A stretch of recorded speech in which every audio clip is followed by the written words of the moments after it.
Hi guys, आज बताऊंगा आप लोगों को कि नोट्स कैसे पढ़े जाते हैं। बहुत से हमारे में से लोग हैं जो जॉब करते हैं, तो उन्हें इतना टाइम नहीं मिलता है कि आप घंटे 2 घंटे नोट्स पे आप टाइम दे सको। सो मैं डेमोन्स्ट्रेट करूंगा। ये रिसेंटली हमारे बैच में नोट शेयर हुआ था, तो उसके थ्रू जैसे ज्योग्राफी है पहले, तो आप ये सब चीज़ें जो है ना, solar system, interior, latitude, longitude, ये सब का आइडिया आपको थोड़ा थोड़ा पहले से है।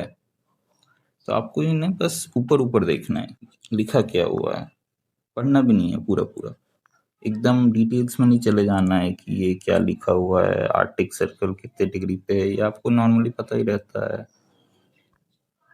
उसके बाद सीधा आपको जो फोकस करना है, क्योंकि हमारे एग्जाम मैक्सिमम उसमें ज्योग्राफी 3 से 4 नंबर पूछे जाएंगे, तो कॉस्ट बेनिफिट रेशियो उसका उतना भी अच्छा नहीं है कि आप उसको 90 पेजेस तुम दिन में 1 घंटा दो।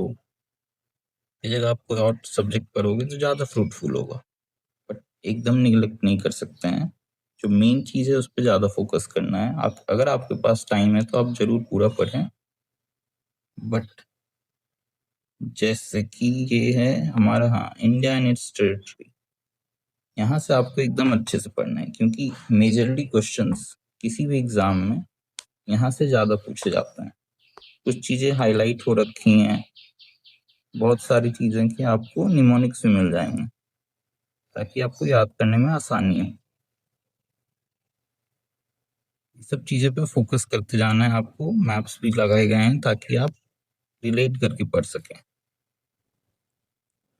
और एकदम डिटेल्स में आपको याद करने नहीं चले जाना है कि किसके कोस्ट लाइन कितने हैं। ये सब सीधा स्किप कर देने हैं। कोस्ट लाइन वैसे भी आजकल चेंज हो गए हैं।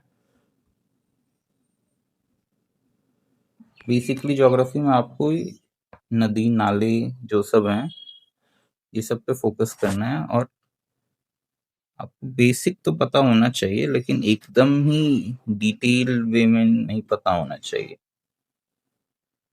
आइडिया रहना चाहिए बेसिकली। प्लेन्स, आइलैंड, ये सब सारे टॉपिक्स करने हैं आपने।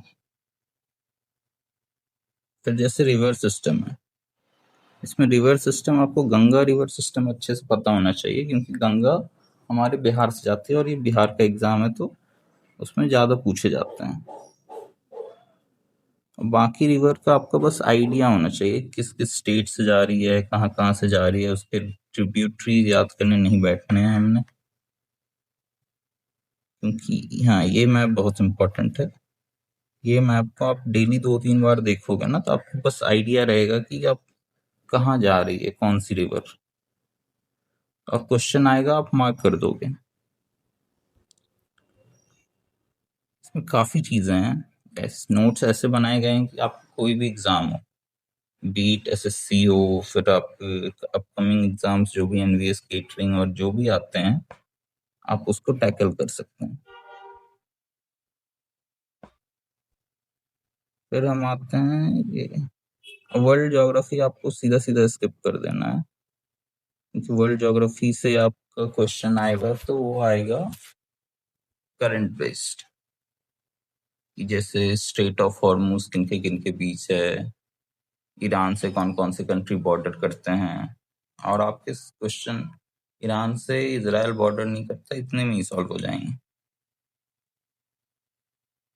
इन्हें रीड करना है आपने।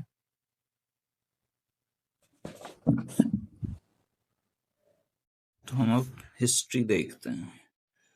हिस्ट्री में आपको सबसे पहले, अगर आपको स्टोरीज का आइडिया है, कैसे कैसे कॉन्टेम्प्ररी रूलर्स कैसे रूल किए हैं, वो सब आइडिया है, तो आप डायरेक्टली मॉडर्न हिस्ट्री पढ़िए सबसे पहले, कि मॉडर्न से ही मैक्सिमम सवाल आएंगे, और मॉडर्न में भी गांधी एरा पे ज़्यादा फोकस करना। बट अगर आपको पूरा ही पढ़ना है तो सबसे पहले आप ये जो इंडस वैली है उस पर ज़्यादा फोकस करना है। फिर महाजनपद वाला जो पीरियड है, फिर मौर्य, गुप्तास, और जो साउथ इंडिया के किंगडम्स है उसमें से विजयनगर पर फोकस करिएगा। थोड़ा बहुत चोला चिराज देख लेना है, बाकी चीज़ें बस आपको ऐसे रीड कर लेना है, ऊपर ऊपर से देख के जैसे करते हैं। उसके बाद फिर मिडाइवल में आपको मुगल्स और ये मुगल्स का आर्किटेक्चर, उनकी जो भी हैं, हाँ, मुगल के आर्किटेक्चर, फिर उनकी एडमिनिस्ट्रेशन, कहाँ कौन सी फोर्ट्स बनवाई, ये सब पे फोकस करना है। फिर आपको दिल्ली सल्तनत, इस पे भी फोकस करना है, कब कौन सा डायनेस्टी आया, ये सब क्रोनोलॉजिकल ऑर्डर में आपको याद भी होना चाहिए। उसके लिए ट्रिक भी है इसमें, तो आप वो सब भी फॉलो कर सकते हो। फिर आएंगे हम मॉडर्न पे। मॉडर्न आपको थोड़ा ढंग से पढ़ना है, और उसमें भी जैसे मैंने बोला फोकस करना है, ये सब तो देखना ही है, ये सब याद करने की ज़्यादा चीज़ें हैं, बट आपको बस वर्ड एसोसिएट करके याद करके देखना है, तो याद रहेंगे आपको। कि मेजरली फोकस हमारा रहेगा गांधीयन पीरियड पे, जब से गांधी जी की एंट्री होती है, जब से कांग्रेस की एंट्री होती है, कांग्रेस के इम्पोर्टेंट सेशंस, ये सब भी इम्पोर्टेंट हैं। फिर बाकी हमारा प्रैक्टिस तो होता रहता है, उसमें से भी आपको आइडिया लगता रहेगा कि किस टाइप के क्वेश्चंस ज़्यादा पूछे जाते हैं। ये रहा गांधीयन एरा। तो गांधी जी कब किस स्टेट पे आए, ये सब भी आपको याद रहना चाहिए। कौन सा सेशन सबसे पहले अटेंड किया, किस सेशन में प्रिसाइड किए उन्होंने, कौन कौन से मूवमेंट फिर स्टार्ट किए। फिर हमारा अगला चैप्टर है भक्ति सूफी, आप कंप्लीटली स्किप कर सकते हो। फिर हम देखेंगे अपना पॉलिटी। पॉलिटी आप अभी के लिए तो एकदम ही स्किप कर सकते हो, मतलब जब तक एग्जाम के डेट्स नहीं आ जाते हैं, आप बाकी चीज़ों पर फोकस कर सकते हो। पॉलिटी आपका इतना, मतलब ज़्यादा कुछ पूछा नहीं जाता है, करंट से रिलेट करके ज़्यादा आपको पढ़ना चाहिए पॉलिटी। जैसे कि अभी राघव चड्ढा ने रेजिग्नेशन दिया, तो वो 10th शेड्यूल के अंदर आता है एंटी डिफेक्शन लॉ, ये सब आपको पता होना चाहिए कि क्यों उन्हें सस्पेंड नहीं किया गया है। राज्यसभा में कौन कौन से मेंबर्स से दिल्ली के 2/3 मेजोरिटी से वो चले गए हैं, तो इसी वजह से उनका सीट नहीं गया। तो इस टाइप की चीज़ें कौन सी आर्टिकल में है। फिर वाइस प्रेसिडेंट ने रिसेंटली रिज़ाइन किया था, तो किस आर्टिकल के तहत रिज़ाइन किया था, ये सब पता होना चाहिए। तो ये सब करंट से रिलेट करोगे तो आपको ज़्यादा आइडिया रहेगा। बाकी आपको आर्टिकल्स याद होने चाहिए 1 से 51 तक, एकदम सारे नहीं याद होने चाहिए, बट आपको आइडिया रहना चाहिए किस में कौन सा है, कहाँ से कब तक कौन से आर्टिकल हैं, ये सब पता रहेगा आपको, तो आप वहाँ पे सही मार्क करके आ जाओगे। फिर डीपीएसपी वगैरह जो है, पॉलिटी में मेजरली 3 ही चीज़ हैं जिससे मैक्सिमम क्वेश्चन आपके पूछे जाएंगे।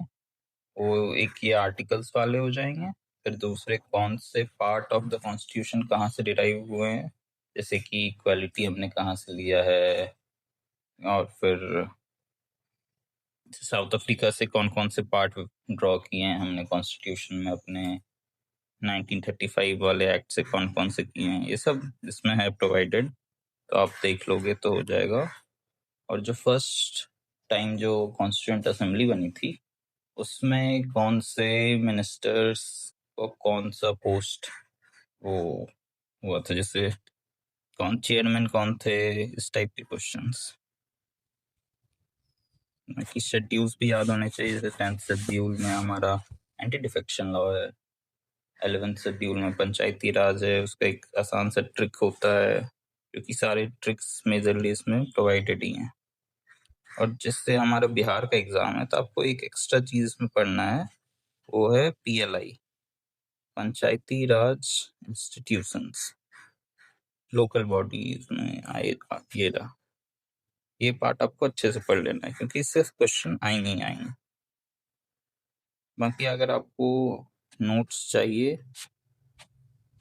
तो आप हमारे टेलीग्राम से जुड़ सकते हैं, टेलीग्राम का लिंक आपको डिस्क्रिप्शन में मिल जाएगा, फिर वहाँ से आप रिडायरेक्ट हो जाएंगे, कैसे बाय करना आप खुद समझ जाएंगे।